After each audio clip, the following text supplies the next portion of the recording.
Jadi ternyata stroke itu nggak cuma di pembuluh darah, nggak cuma bikin jalannya susah, mukanya merah, bikin biasanya stroke itu bikin jadi ngompol, susah aktivitas. Ternyata stroke itu juga bisa terjadi di mata. Jadi kalau misalkan dia terjadi di mata, ya apa kemungkinannya ya nggak bisa lihat. Gitu. Kan fungsinya mata untuk melihat yang utama ya.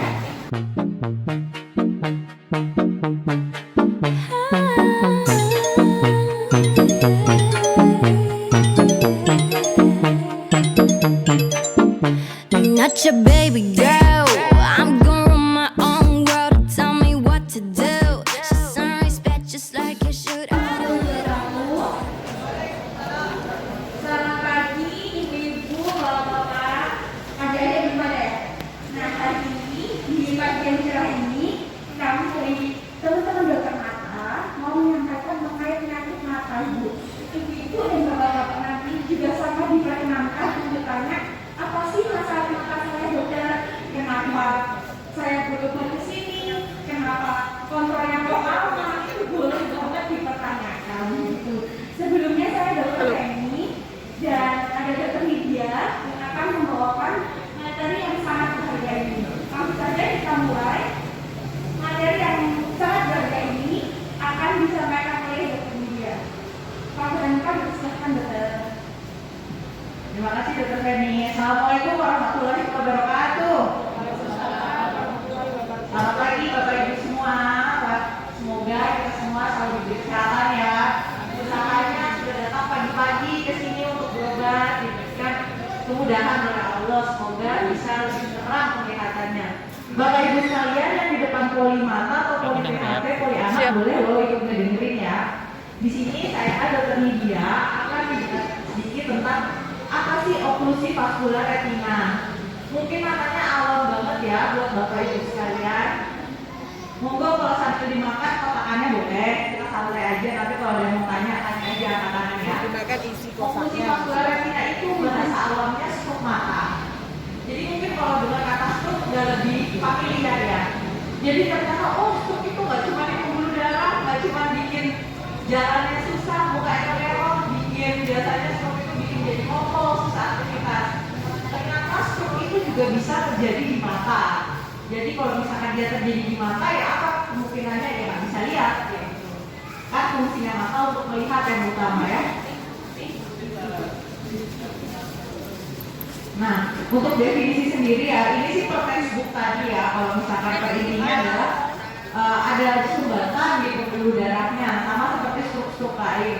Kalau stroke yang biasanya ke polisaraf nggak sadar itu sumbatannya di pembuluh darah otak. Kalau misalkan biasanya serangan jantung itu sumbatannya di jantung. Kalau ini sumbatannya di pembuluh darah yang ada di mata. Sumbatannya bisa di mana? Bisa di arteri, di vena. Ya, efeknya apa ya tadi? Penglihatannya ibu bapak atau keluarganya mungkin tiba-tiba turun mendadak. Nah, ini faktor resikonya. Coba yang punya poin-poin ini nih, udah mulai harus sadar diri, lebih mawas diri ya. Biasanya pada orang-orang dengan usia tua, kalau berdasarkan penelitian, ini resikonya lebih besar karena stroke mata. Laki-laki, orang yang merokok, nah itu dia Bapak Ibu sekalian, merokok itu ternyata banyak banget efek sampingnya. Mulai dikurangi kapan yang biasa merokok nih, hipertensi, yang punya darah tinggi, iya dong biasa tensi saya 140 per 100, 150 per 100, tapi gak apa-apa tuh.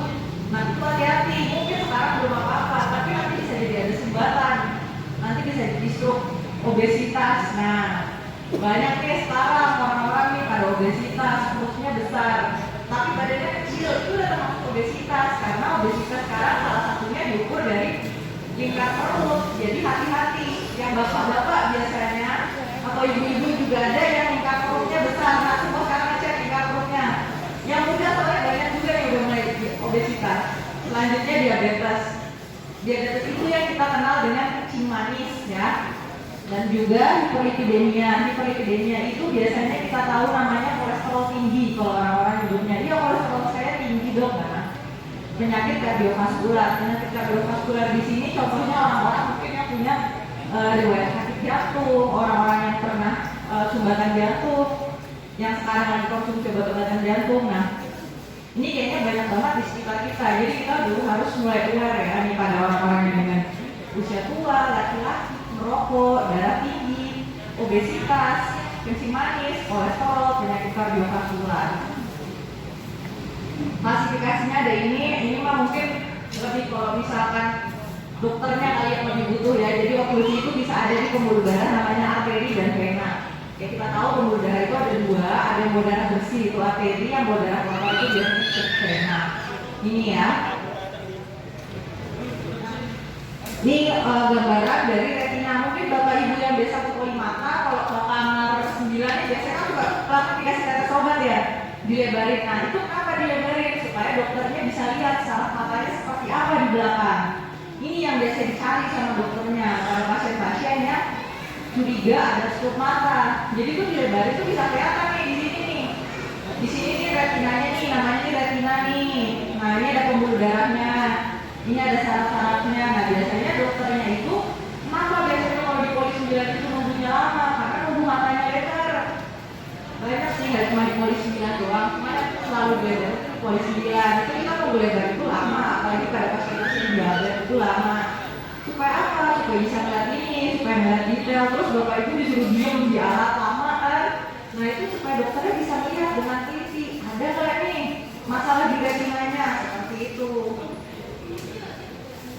Nah, ini salah satu gambarannya nih.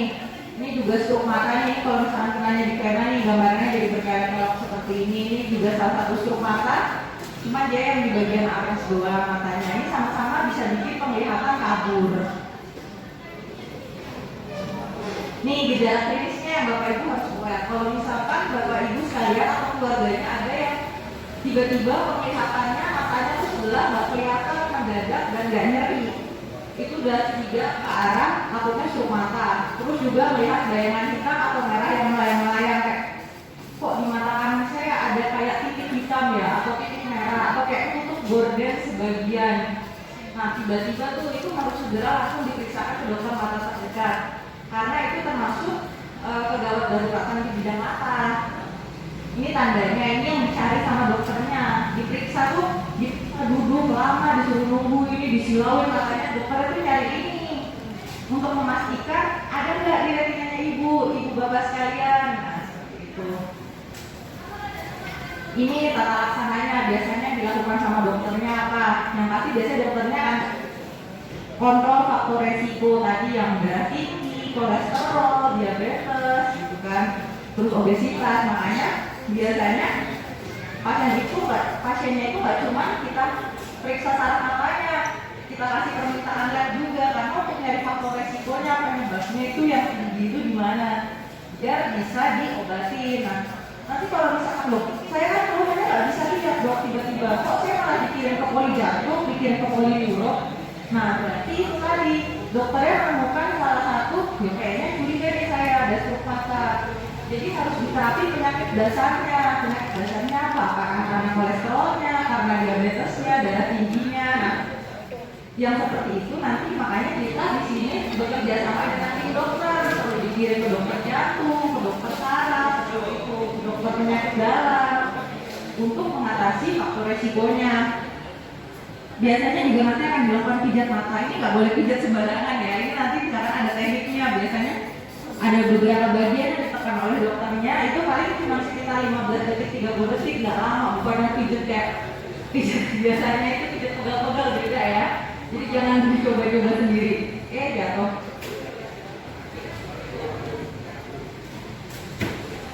Terus yang selanjutnya nih, biasanya nanti ada dikasih obat-obatan untuk menurunkan tekanan bola matanya, sama kalau memang ada sumbatan dikasih obat untuk menghancurkan sumbatannya. Ini sama kurang lebih kalau misalkan struknya di daerah retina, nanti kalau misalkan retina, kalau misalkan dokter yang memerlukan perdarahan bisa salah satunya di laser. Jadi banyak modalitasnya. Jadi kalau misalkan dok, kok saya sama ibu ini sama-sama penglihatannya turun mendadak, tapi ibunya dikirim ke neuro, saya dikirim ke bagian lain. Itu karena yang ditemukan sama dokternya beda. Dan juga kok saya dapat obat ini, pasien dapat obat ini, saya bukan tukar obat dia sama dia, itu nggak boleh ya, karena semua sama-sama keluhannya penglihatannya turun, tapi yang ditemukan dokter saat periksa itu beda-beda.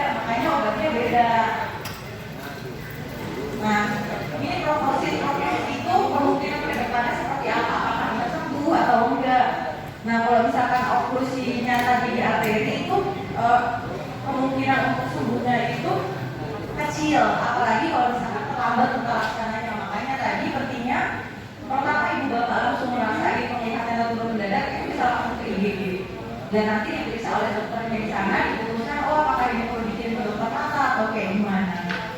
Nah kalau misalkan oklusinya sumbatannya di vena itu prognosisnya beda-beda tergantung dia lokasinya di mana, sekarang sudah sejauh mana seperti itu.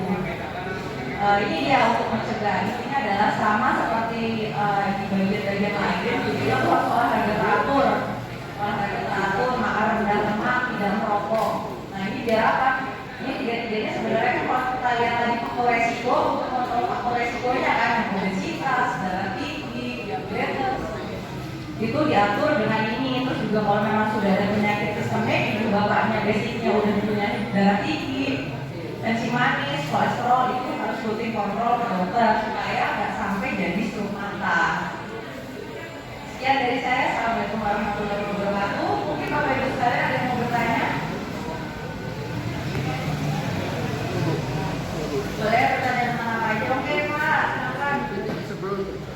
Sebelum terjadi seperti ini, kita untuk memeriksakan negara itu ke apa ya? Ke teknik umum dulu ke langsung mata. Terima kasih Pak, pertanyaannya Bapak luar banget. Berarti Bapak siapa Pak?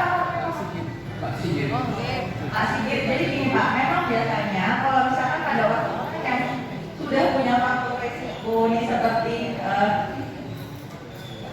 darah tinggi, kencing manis, kolesterol, itu memang biasanya kan dia harus rutin kontrol entah ke dokter umumnya atau dokter penyakit dalamnya.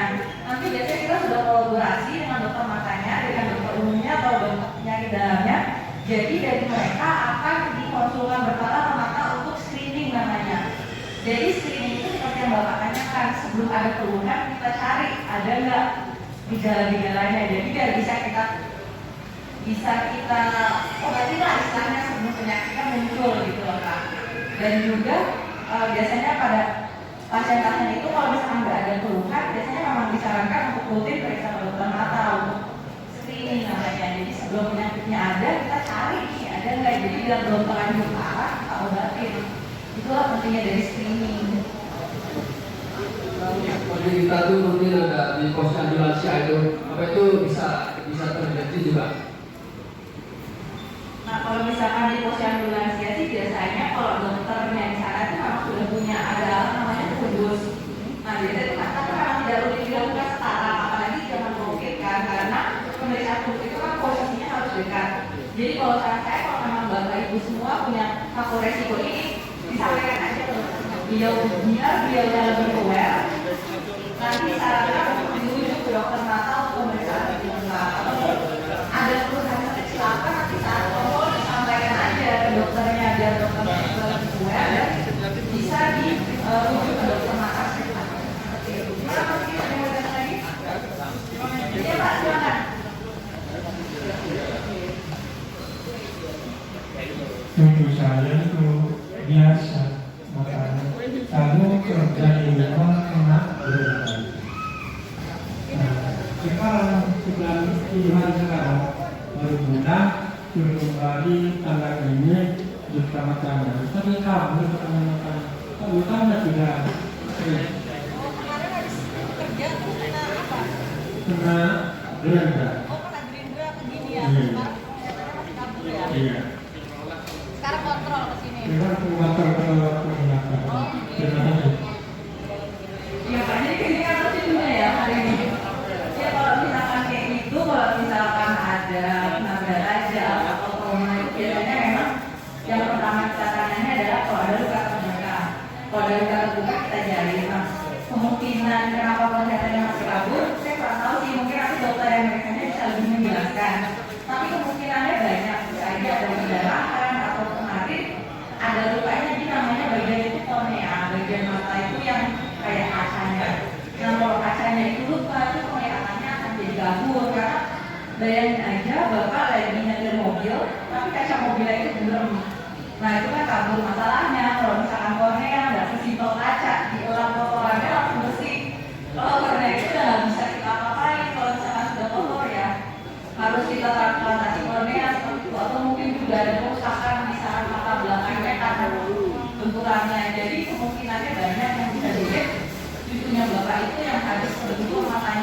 buram sekarang. Itu nanti bisa ditanyakan aja ke dokternya yang periksa. Apa ini masuk buram atau apanya? Monggo ada yang mau bertanya lagi, mungkin ibu bapak yang lain dari bagian poli-poli yang lain mungkin ada yang mau bertanya. Oke, silakan Bu.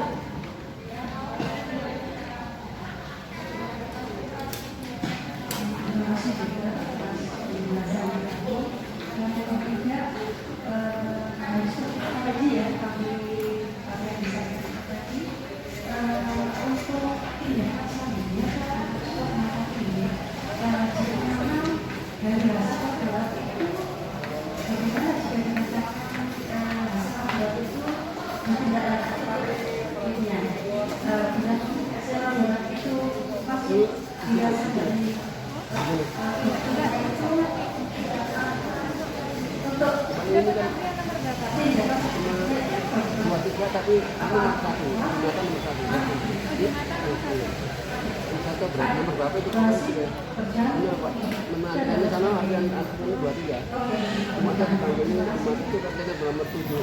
Makasih Bu pertanyaannya. Nah, kalau misalkan tadi, kalau misalkan kita bedakan akan dilihatkan ya oleh dokternya. Nah kita itu merekrut dari sebagian dokternya itu tadi kan dari faktor resikonya apakah ibu kolesterolnya tinggi atau ibu ternyata gula darahnya tinggi cuma ibu nggak tahu apakah ibu tensinya tinggi itu yang kita cari. Biasanya sih kalau memang pasien masuk ke IGD sebelum ibu dokternya itu harus sudah lihat dulu hasilnya. Jadi kalau memang sama berhadiahnya anak katiha kalau memang dinyatakan saat itu dokternya sudah boleh pulang, berarti hasilnya itu aman. Panggilan anak Fatihah Kawigoro. Kalau belum boleh pulang, berarti masih ada follow up yang harus dilanjutkan oleh dokternya. Makanya kadang-kadang pasien di IGD itu, kok dia masuk duluan tapi pulang duluan, saya belum boleh pulang. Itu masih ada beberapa hasil di panggilan anak Erika. Mungkin pemeriksaan yang belum selesai, jadi harus follow up. Yang pasti kalau memang ibu ada sudah di rumah sakit, berharap ke pendaftaran dokternya juga aware kalau misalkan sudah ada hasil yang abnormal dan harus dikonsulkan ke bagian lain, dokternya pasti akan sudah aware akan dikonsulkan. Itu makanya mungkin ibu belum bisa langsung pulang saat itu, jadi masih harus lama menunggu di situ karena kadang-kadang sampai ada yang harus rawat inap. Itu kalau misalkan untuk manajemennya ya pasti terapinya ya ini kita harus mengontrol faktor resikonya. Faktor resikonya apa aja? Ini lagi saya tekankan lagi faktor resikonya adalah ini. Jadi bapak ibu sekalian yang merasa tuh kayaknya usia saya udah mulai tua deh. Kalau saya laki-laki saya merokok hipertensi, kok saya besar ya. Saya jawabnya si manis. Kita sudah mulai aware tapi harus dikontrol merokoknya turun pelan. Memang susah banget pasti turunin merokok ya karena kan namanya orang merokok itu kecanduan. Jadi memang harus pelan-pelan, yang penting ada progresnya. Hipertensi, potensi saya tinggi nih. Dia itu juga harus rutin minum obat. Hipertensi itu harus diturunkan dengan obat. Kalau nggak dengan obat, dia nggak akan bisa turun. Loh, kok perut saya besar ya? Kok saya jalan udah mulai angkat ya? Itu mungkin ada tanda obesitas. Itu harus rajin olahraga supaya berat badannya itu turun. Nah, yang punya kencing manis itu juga udah mulai hati-hati. Obatnya harus rutin diminum, rutin dipotong. Jangan minum obat sendiri, makanannya juga mulai dikontrol. Nah, yang punya kolesterol juga sama. Nah, mungkin makan enaknya, gorengannya, gorengnya dengan anak kaki dia. Selanjutnya penyakit kardiovaskuler gimana? Harus rutin ke dokternya, ke dokter jantungnya biar dapat obat rutin, biar terkontrol sakitnya, biar semua faktor resiko ini harus kita kontrol dalam batas normal supaya terjadi stimulus. Perhatian panggilan anak Jana Sautia Harga Kolyana. Terima kasih. Biasa yang harus panggilan untuk anak Aka Pandra.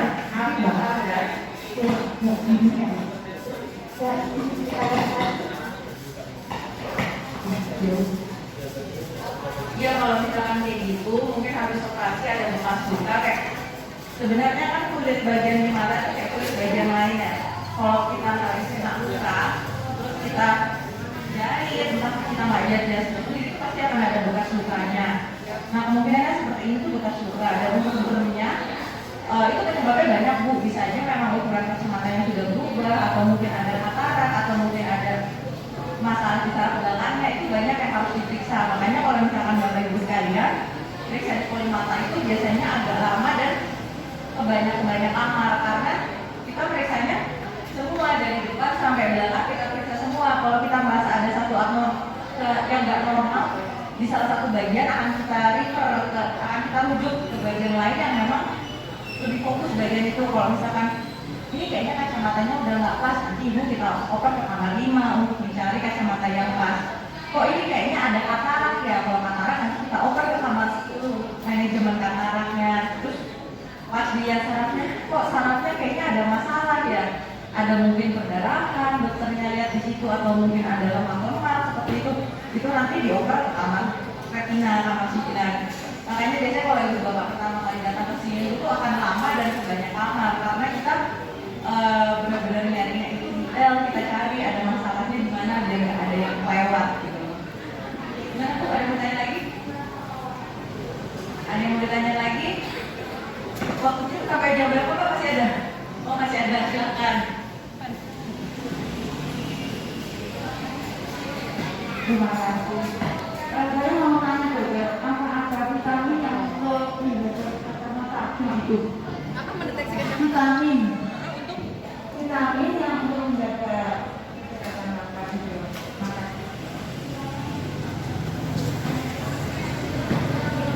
Sebenarnya kalau vitamin untuk menjaga kesehatan mata, kita balik lagi yang mau dipakai apa. Kalau misalkan ada namanya faktor resiko, Ibu sudah punya perdarahan di sarafnya, itu nanti ada beberapa vitamin yang direkomendasikan dokternya seperti itu. Cuman kalau misalkan untuk vitamin menjaga kesehatan mata kurang lebih sih sama seperti vitamin yang lain. Cuman memang intinya kalau berdasarkan penelitian itu, kalau vitamin itu efeknya belum terlalu banyak kalau untuk menjaga kesehatan mata. Kalau misalnya saya daripada Ibu nanti malah setelah beli vitamin yang katanya bisa menyembuhkan minat, bisa menyembuhkan katarak, itu kan takutnya harganya mahal, nanti malah biayanya makin berbengkak. Kalau saat saya punya seperti itu kita kontrol aja kalau resiko yang ini. Jadi mending lebih baik yang ini, yang belakang ini yang kita kontrol. Mungkin kita perbanyak olahraganya gratis, keliling-keliling komplek, jalan kaki, itu kita bisa masuk. Terus ini rokok, kita kurangi rokoknya, uangnya malah tambah, malah ngambil rokok, ini juga bisa dilakukan. Hipertensi, ini obat-obat hipertensi, diabetes, hiperlipidemia ini, kalau Ibu datang ke puskesmas dengan BPJS itu semua di cover obatnya. Jadi istilahnya kalau untuk obat-obatan semua sudah tercover, sudah aman. Gimana kita menjaga yang sudah kita punya supaya jangan sampai sakit, biayanya gimana? Ya ini, rokoknya kurangin, berat badannya diturunkan, jangan sampai obesitas, makannya dikontrol, itu. Gimana Bu, ada yang mau ditanya lagi?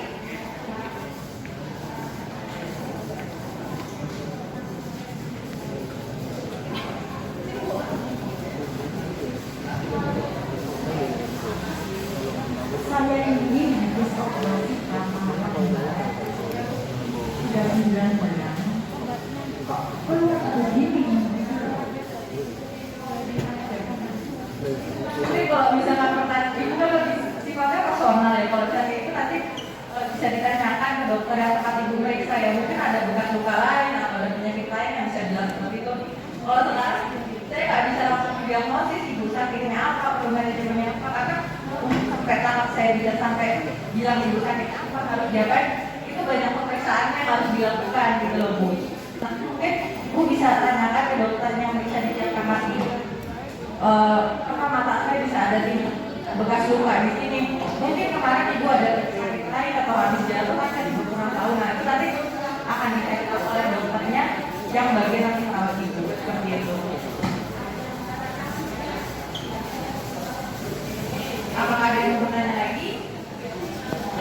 Kalau memang nggak ada, kita akhiri aja sampai di sini. Terima kasih atas antusiasmenya dari Bapak Ibu sekalian. Semoga yang saya berikan bisa bermanfaat.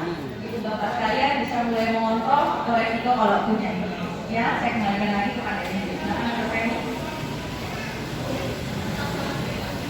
Terima kasih banyak Dokter Media atas penjelasan yang sangat bermanfaat.